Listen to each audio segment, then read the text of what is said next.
Hello, this is Professor Brown-Sederberg, and I want to demonstrate a simple if-else statement. You'll see here I have the outline of a program called DemoIfElse, begins here and ends here. I have the main method beginning here and here.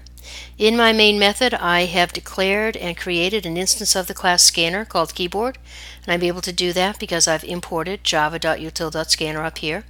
I've declared an int user input and another int n that I've hard-coded with a value 57. I've asked the user here to enter an int. I've gathered that int through this line by having keyboard call its method nextInt. What's returned is stored into user input. Now what I'd like to do is just use a simple if-else to tell the user whether or not they guessed the value, that is this hard-coded 57. So my condition, my if statement, will be if it is true that user input is equal to n. That is what the user entered equal to my hard-coded value. If that's true, I'll print to the screen, and just this, I'll tell them correct.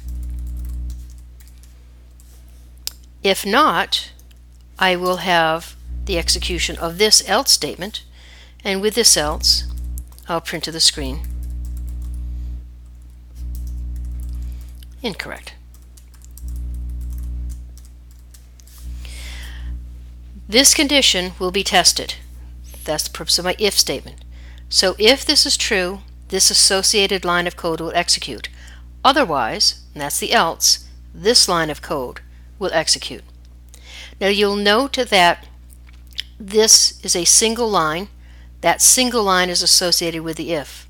That's the default.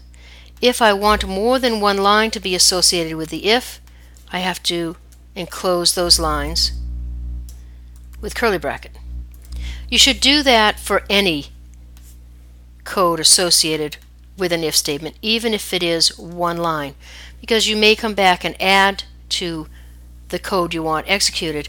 Without the curly brackets, you'll have problems. I'll do the same with the else.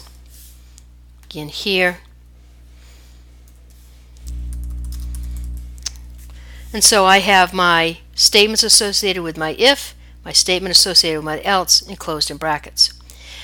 If this condition, a value is to true, this else will never be visited. It won't be processed.